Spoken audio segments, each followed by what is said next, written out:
Hello ನಮಸ್ಕಾರ. ನಮ್ಮ ಜೊತೆಗೆ ಇವತ್ತು ಒಬ್ಬ ಶ್ರೇಷ್ಠ ವಿಕೆಟ್ ಕೀಪರ್, ಭಾರತ 1983ರಲ್ಲಿ ಲಾರ್ಡ್ಸ್ ನಲ್ಲಿ ವಿಶ್ವಕಪ್ ಗೆದ್ದಾಗ ಕಪಿಲ್ ದೇವ್ ಸಾರಥ್ಯದಲ್ಲಿ ಭಾರತ ತಂಡದ ಗೂಟ ರಕ್ಷಣೆಯನ್ನು ಮಾಡ್ತಾ ಇದ್ದವರು ಶ್ರೀ ಸೈಯದ್ ಕಿರ್ಮನಿ ಅವರು ನಮ್ಮ ಸ್ಟುಡಿಯೋದಲ್ಲಿ ಅವರಿದ್ದಾರೆ. ಸರ್ಗೆ ನಾನು ಪ್ರೀತಿಯಿಂದ ಸ್ವಾಗತಿಸ್ತಾ ಇದ್ದೇನೆ. ಸರ್ ನಮಸ್ತೆ. ಎಲ್ಲರಿಗೆ ನಮಸ್ಕಾರ. ಅದೇ ರೀತಿ ನಮ್ಗೆ ತುಂಬಾ ಸಂತೋಷ ಆಗ್ತಾ ಇದೆ ನಮ್ಗೆ ಮಾತಾಡಕ್ಕೆ ವಿಡಿಯೋನಲ್ಲಿ. ಏನ್ ಕೇಳ್ಬೇಕಾಗಿತ್ತು ಕೇಳಿರಿ. 1983 ವರ್ಲ್ಡ್ ಕಪ್ ಮಾತೇನಾ? ಹೌದು ಸರ್. ಆ ಯುನೀಕ್ ಎಕ್ಸ್ಪೀರಿಯನ್ಸ್, ಗೂಸ್ ಬಂಪ್ಸ್ ತಂದಂತ ಅನುಭವ ಹೇಳ್ಬೋದಾ sir? Can you share that experience sir?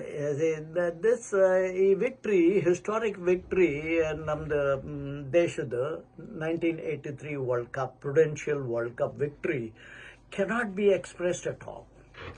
Unbelievable, unimaginable. Now kuda we did not think that we are going to even qualify for this prudential. So we turned the tables, being the weakest team in the competition.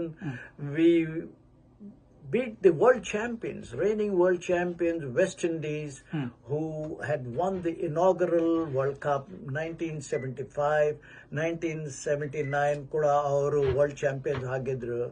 Then they were gunning for a hat-trick.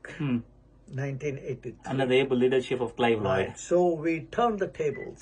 Okay. Right. Being the weakest team, tournament nalli now weakest team in the competition idru. Right.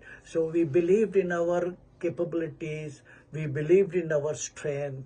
It was a great team effort, which we did under the captaincy of Kapil Dev, and we performed to the best of our ability to win the World Cup. We surprised the whole world. Okay, so ತುಂಬಾ thanks sir. One of the hero of 1983 ಇವತ್ತು ನಮ್ಮ ಜೊತೆಗಿದ್ದಾರೆ. Radio Sarang ನಿರ್ದೇಶಕರು father William Marcel ಜೊತೆಗೆ, Gonzaga principal father Rohan ಜೊತೆಗಿದ್ದೀರಾ sir. Thank you very much for joining in radio Sarang. ಎಲ್ಲರಿಗೆ ನಮಸ್ಕಾರ. Thank you so much.